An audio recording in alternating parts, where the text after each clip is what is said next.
दोस्तों, आज की कहानी है परदेश की कमाई और माँ के आंसू।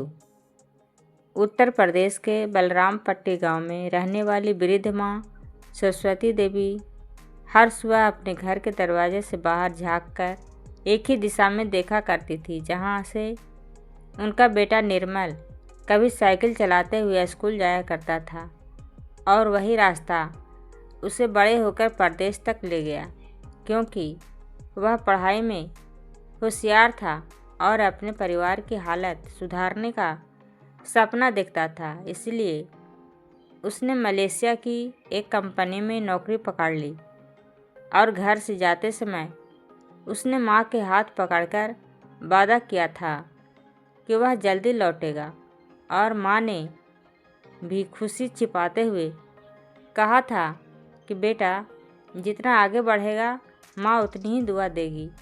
लेकिन सरस्वती देवी नहीं जानती थी कि परदेश की नौकरी सिर्फ पैसे देती है, पर मन की शांति और माँ बेटे का स्नेह छीन लेती है। क्योंकि निर्मल पहले हर दिन माँ से बात करता था, फिर बात हफ्ते में एक बार होने लगी और फिर धीरे धीरे महीने में एक बार पर सीमित हो गई।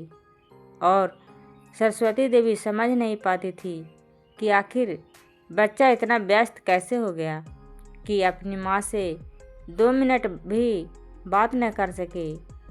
लेकिन वह खुद को समझाते हुए कहती थी कि दूर है इसलिए समय नहीं मिलता होगा, और इसी आशा में वो हर दिन उसी पुराने रास्ते की ओर देखती रहती, जहाँ से निर्मल कभी हंसते हुए हाथ हिलाता था। निर्मल परदेश में पैसे तो कमा रहा था, लेकिन उसके दिल के कोने में हमेशा एक सन्नाटा रहता था, क्योंकि माँ की आवाज़ अब कम सुनाई देती थी और उसका दिल भी धीरे धीरे घर की यादों से उतना गहरा नहीं जुड़ा रहता था जितना पहले होता था। और वह सोचता रहता था कि पैसे भेजकर ही तो माँ की मदद करता हूँ, फिर बार बार बात करने की क्या ज़रूरत है। और वह भूल गया था कि माँ को पैसों की नहीं, उसकी आवाज़ की ज़रूरत थी। और सरस्वती देवी के लिए हर दिन त्योहार जैसा होता था जब फ़ोन बजता था, लेकिन फ़ोन ना आने वाले दिनों में उनकी चौखट सुनी पड़ जाती थी और मन खाली महसूस होता था। और गांव वाले भी कहते थे कि निर्मल अब बड़ा आदमी हो गया है, इसलिए माँ को भूल गया है। पर सरस्वती देवी इन बातों पर कभी विश्वास नहीं करती थी और हमेशा बेटे का पक्ष लेकर कहती थी कि मेरा बेटा मुझे कैसे भूल सकता है, बस काम में फंसा होगा। और उनके शब्दों में सच्चाई तो थी, लेकिन हकीकत कहीं और थी, क्योंकि निर्मल का मन सच में उलझा हुआ था, लेकिन माँ के लिए नहीं, बल्कि अपनी खुद की ज़िंदगी के लिए। एक दिन की बात है जब गांव में एक बड़ा तूफान आया और उस रात सरस्वती देवी का कच्चा घर हिलने लगा।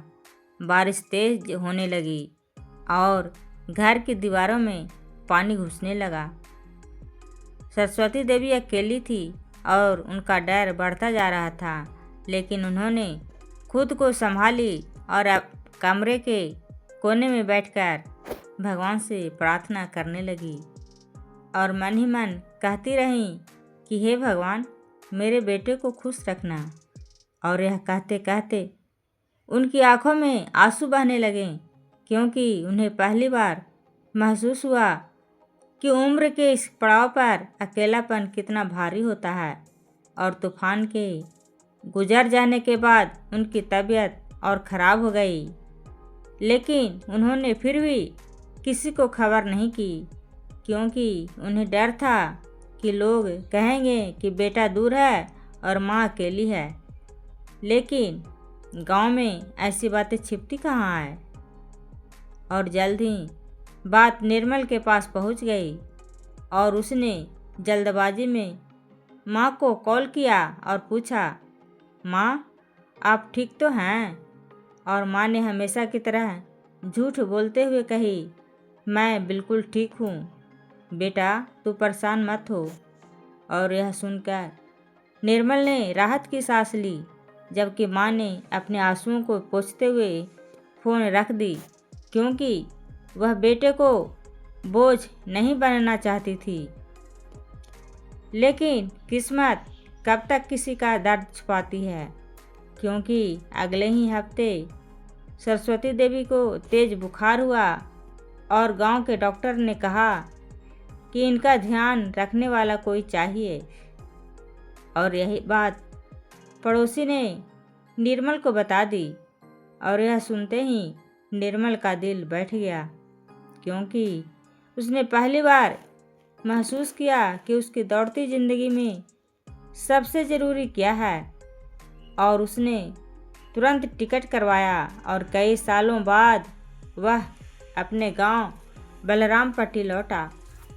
और जैसे ही वह घर के पास पहुंचा, उसे लगा मानो पूरा गांव उसकी कमी की शिकायत कर रहा हो।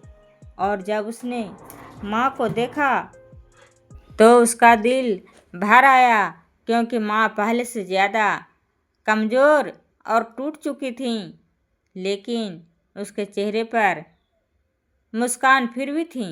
और वह बोली, निर्मल तू आ गया बेटा, अब सब ठीक हो जाएगा। और इस एक वाक्य ने निर्मल को अंदर तक हिला दिया, और उसने माँ के सिर पर हाथ रखते हुए कहा, माँ अब मैं आपको कभी अकेला नहीं छोड़ूंगा। और उसने वहीं रहकर छोटा सा व्यवसाय शुरू किया, और धीरे धीरे उसका काम चलने लगा, और माँ की तबीयत भी सुधरने लगी, और घर फिर से हंसी में भर गया। और निर्मल को समझ आया कि परदेश की कमाई कभी भी माँ के प्यार की बराबरी नहीं कर सकती, और किसी भी सफलता से बड़ी दौलत माँ का साथ होता है। और दोस्तों, अगर परदेश की कमाई और माँ के आंसू की यह दिल छू लेने वाली कहानी आपको पसंद आई हो तो वीडियो को लाइक ज़रूर करें। अपनी प्यारी माँ के लिए एक सुंदर सा कमेंट लिखें, और इस कहानी को शेयर करके हर बेटे बेटी तक पहुँचाएं। ऐसे ही भावुक और जीवन से जुड़ी कहानियाँ देखने एवं सुनने के लिए चैनल को सब्सक्राइब करना बिल्कुल ना भूलें। धन्यवाद।